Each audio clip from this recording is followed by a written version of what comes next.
Hi friends, welcome to God is great 73కి స్వాగతం. Friends, మీరు కొత్త వారం కనుకైతే నా ఛానల్ని సబ్స్క్రైబ్ చేసుకోండి ఫ్రెండ్స్. నేను పెట్టిన ప్రతి వీడియో మీకు నోటిఫికేషన్ వస్తుంది. అలాగే పక్కనున్న బెల్ ఐకాన్ నొక్కి లైక్ చేసుకోండి ఫ్రెండ్స్. ఇక మన వీడియోలోకి వెళ్దాం. గరుడ పురాణం ప్రకారం ఈ 5గురితో కలిసి ఎన్నడూ భోజనం చేయవద్దు. అలా తినడం వలన శరీరానికి తగిన ఫలం ఉండదట. మన పురాణాల ప్రకారం భోజనం చేసే సమయంలో మనసు ప్రశాంతంగా ఉండేలా చూసుకోవాలి. సంతోషంగా ఆహారాన్ని తినాలి. అయితే అబద్ధం చెప్పే వ్యక్తులతో కూర్చుని ఎన్నడూ భోజనం చేయరాదు. ఎందుకంటే ఇలా అబద్ధాలు చెప్పే వ్యక్తులు ఎప్పటికీ విషపూరితమైన ఆలోచనలు కలవారుగానే ఉంటారు. వీరికి నైతికత అన్న మాటకు అర్థం తెలియదు కనుక అబద్ధాలు చెప్పే వారితో కలిసి భోజనం చేయకూడదని పురాణాలు చెబుతున్నాయి.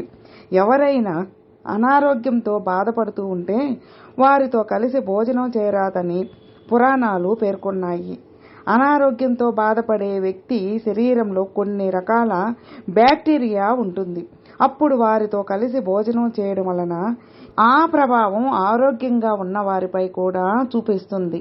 కనుక అనారోగ్యంతో బాధపడే వ్యక్తులతో కలిసి కూర్చుని భోజనం చేయరాదు. పురాణాల ప్రకారం నేర ప్రవృత్తి ఉన్నవారితో కలిసి భోజనం చేయవద్దు.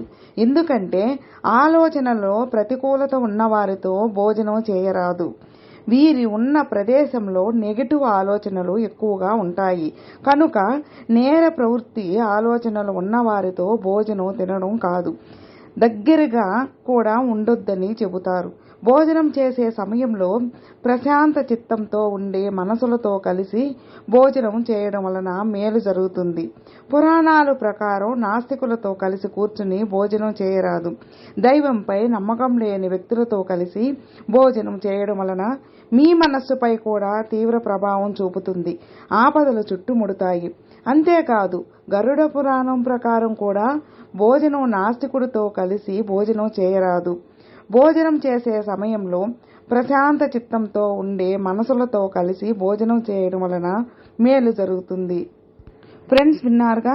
ఫ్రెండ్స్, మీకు ఈ వీడియో నచ్చితే లైక్ చేయండి, మీ ఫ్రెండ్స్కి షేర్ చేయండి. సబ్స్క్రైబ్ చేసుకున్నట్లయితే ప్లీజ్ సబ్స్క్రైబ్ చేసుకోండి. నేను పెట్టిన ప్రతి వీడియో మీకు నోటిఫికేషన్ వస్తుంది. అలాగే మీ అభిప్రాయాన్ని కామెంట్లో మెసేజ్ చేయండి. ఓం నమః శివాయ నమః.